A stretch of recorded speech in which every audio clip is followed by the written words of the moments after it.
टुंडी विधायक मथुरा प्रसाद महतो ने बुधवार को तोपचांची प्रखंड के विभिन्न 4 जगहों पर 4 सड़क का शिलान्यास किया। तोपचांची प्रखंड में सड़कों का जाल बिछाने की बात कही। विधायक ने प्रधान खंता, सोनरिया टांड और भवानी चौक में करोड़ों रुपए की लागत से बनने वाले पीसीसी सड़क का शिलान्यास नारियल फोड़ और फीता काटकर विधिवत ढंग से किया।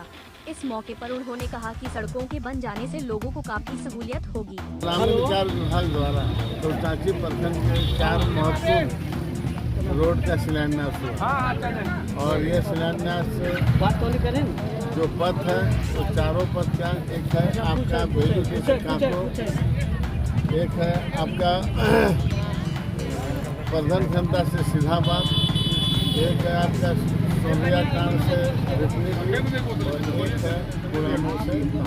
कितने का लागत से बन रहा चारों पथ का निर्माण किया जा रहा है?